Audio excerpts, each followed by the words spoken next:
Hello, and welcome to Rory's Brainworks, where we get creative and see if it works. Today, we will be doing another D&D inspired rope bondage rig, brought to you in part by the Sorcerer class. As sorcerers, the more charismatic wizard, inherently good at casting spells, and facilitator of the wild magic table. But before any tutorials can happen, we must talk about safe, sane, and consensual safety. Be sure to have some safety shears with you at all times. You can always get a new rope, can't get a new life.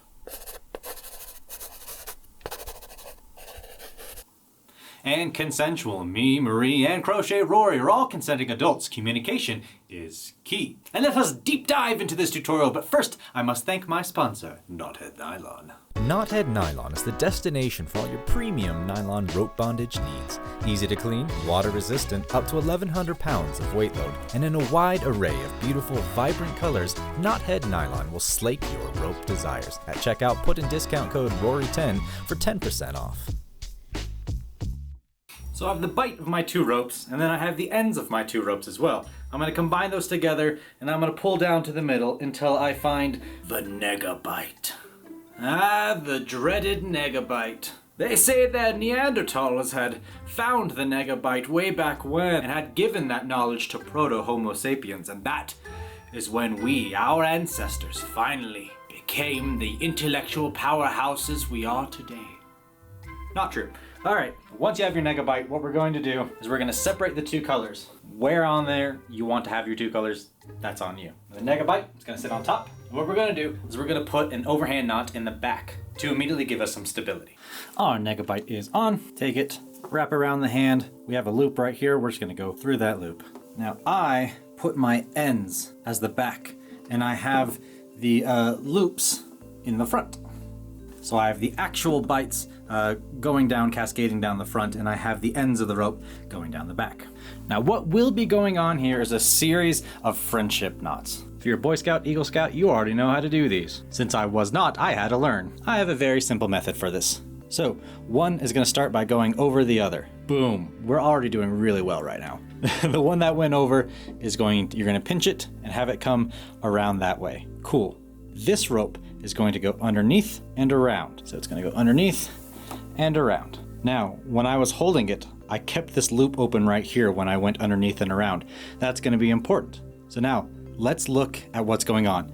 This rope is going under and then over, which means if we come back over here, where it came from, now it's got to go over and then under, which is why I kept this loop, because we're going to go over that one, and we're going to reach in and pull through. Tighten those up. Now you might be saying, Rory, can you do that again?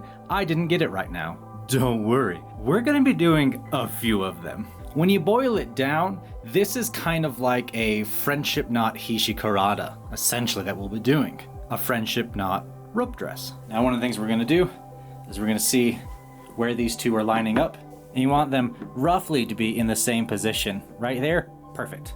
Will it stay that way? Not all the time. But that's essentially where you want to be placing these two knots. That gives it a comfortable place around the neck. Always making sure that we're not cinching or doing any of that crazy junk. Now we still have the two ropes in the back. And what we're gonna do is we're gonna take those and bring them forward. Since I have the blue over here, I'm gonna grab the yellow and bring it forward. Try not to pull entirely too much on this, because it will pull this knot over this way, and that's not what you want. Not what you want. Now we're gonna do the exact same thing we did over here. This one is gonna cross over this rope, and then we're gonna pinch it across like it's going that way. And then this one right here is gonna go underneath and around. Underneath and around. And you see that my middle finger right here was still holding that loop open, because then we're just gonna cross over this one and then through that open loop. We're gonna tighten that up. It takes a second to learn how to tighten up the friendship knot.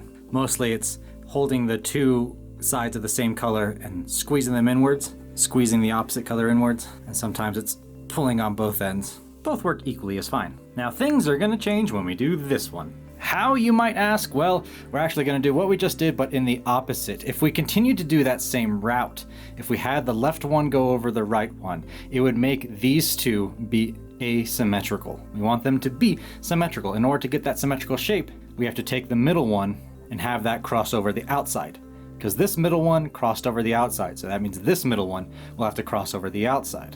Middle rope, outside rope. So we're gonna pinch that one, it's gonna go that way. This rope right here is gonna go underneath and over. Underneath and over. This middle finger is still holding open this loop right here. So we're gonna cross over there and through that loop. Tighten that down. Now you can see right now that this fiber right here is longer than this fiber. So we're gonna tighten that down first to make sure we got some symmetricalness going on. You are capable of actually lengthening and shortening these fibers right here. A little bit of a pain. It requires loosening up one way, grabbing from this end, pulling over to get more looseness, and then grabbing that, and then pulling that way. And it's just, oh, it is an ordeal, but fun. Now you can understand the symmetry. These middle ropes, these inside ropes, go around and collect on the outside, go around and come down this way. It just gives it that extra little detail. You have to pay attention to the small details sometimes. The funny inspirations for this is I was thinking about a very charismatic sorcerer, and for some reason they ended up being French in my mind, which led to the colors. This particular blue and gold reminds me of the French medieval flag photo here. So that's kind of where you're seeing my inspiration for what was going on. Some odd wanton thought that crossed my mind, and then that kind of spurred on a design that I'm currently using right now. Now before we take these two and tie them together, we're going to create some counter tension by bringing these two around. I'm just going to wrap them around the back, do a quick overhand knot. I'm going to be untying that knot later on and utilizing them, but for the moment I don't need to, so I'm just going to make sure that they are providing the correct counter tension that I want right now. Cool. Let's do that one again. So we're gonna have the left one going over the right one. We're gonna pinch. By this time, hopefully you guys are experts. The only reason I'm an expert is because I took one rope and I practiced doing the friendship knot over and over and over again all the way down the line of that rope one day. And you kind of don't forget it after that. So we're gonna go underneath, through and around. Still got my middle finger holding down this loop right here. We're gonna cross over and through the loop. Perfect. Tighten that up. Cool. Now I'm just gonna undo this knot back here, make sure that my ropes are straight and that I just have good tension. The tension I wanna have. I'm gonna loosen up just a smidge actually. Marie, how's that tension going for you? Awesome. So I'm gonna take these and I'm gonna go around. I'm gonna take this one and bring it up here so I don't lose it. I don't feel like putting it in my mouth right now, which is what I normally do. Now all we have to do when making these two over here again, down here, is follow what we have been doing. So this one, same thing, same story. Left one's gonna cross over the right, gonna pinch it, gonna go in, grab it, so it's underneath and over. Got my middle finger creating the loop. We're gonna cross over that one and then through the loop. Tighten it down. One of the things I'm looking for as far as rope placement is we're gonna be almost the same area that you would have tension down wearing like a sports bra. Now, this is off center from this one. How do we mediate that problem? If you said a lot of loosening and tightening of the ropes, you are correct. One of the things we need to do is tighten this one that way. So what I'm gonna do is create some looseness from that side and then start pulling this way. Once we pull this way, we're pulling the knot closer towards it, which gives us some looseness on this end over here, which we're just gonna pull and then push it this way. So we can grab it from this side, pull, hold down. There we go. It takes a second to understand how to give and take with a friendship knot, because that is friendship. It's a series of giving and taking, but otherwise it is a impactful and gripping relationship. Yeah, I tried. That's what I came up with. You're welcome. Let's get it closer for this next one because it's in opposite form and I want to be there for you like a good friend. All right, so what we're going to do here, we have the roadmap just above us right there on that one. So we can take a look at that and repeat the process down over here. So instead of the left going over the right's going to go over the left. We're going to cross over and pinch. We're going to reach in, grab that one, go underneath and over, always ensuring that your rope is straight. What I didn't do that time is get my middle finger in that loop. So you just pull it down. There we go. So we're going to bring it down over. This one is going to cross over that rope and through the loop. And while I'm tightening, I can pay attention to what's going on with the one above it. That way it is in line with its fellow. So at this point in time, you do have rope left over. That's kind of where I'm stopping the tutorial in a way. So right now, you have essentially this design, And what you have left over is about 3 feet of rope per one of these lengths. And that's technically where the tutorial stops. This is what I'm giving you as homework rope. And what you could easily do is just continue this pattern. Go down, create a middle one, these ones wrap around, cross over, come back around to make these ones right here. Exactly what we did right there. You have the roadmap already in front of you for the design, creating essentially a full Hishikarada friendship knot dress. But that's not what I'm gonna end up doing. I'm gonna create a design with my homework ropes, and I'm gonna have you try and figure out, backwards engineering, how I did it. And we speed up time, go! And that is what I have come up with.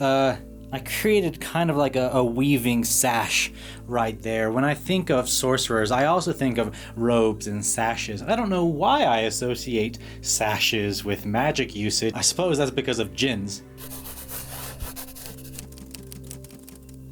But who knows for certain. The weaving pattern's a little bit chaotic when it comes to the color meshing, but I think it has a very striking weaving pattern though. The colors within the weaving pattern's a bit chaotic, but that's like wild magic, isn't it? It's a bit chaotic, it's a bit random. The weave is on point, but the colors within are a little bit outside the box. I also liked what I got going on in the back. I tried to make that as attractive as possible as well, involving interesting ideas like what I finished off the loop ends of the rope over here. Magic! Well, hey! I hope you had a lovely time learning from that tutorial as much as I did teaching it to you. Well, Marie decided that she wanted to teleport to some far-off realm where she could adventure with cool people, and she ended up critically missing and then rolling on the wild magic table and just disappeared. I don't know where she is, but it could be anywhere, and that's funny. But I would be remiss if I did not bring up our other sponsors today, the lovely people over at Patreon. That's patreon.com/Rory's Brainworks, just like this YouTube channel. They are my rope vanguard, my colonizers of dreams, and without them, these ropey endeavors would be way harder to accomplish. Thank you for spending your time with me. Be sure to like this video, subscribe to this madness, and comment down below what kind of rope bondage things you would like us to teach you. As always, I'm Rory. This is our brain. I'm fairly certain it works. Be safe and go create some art.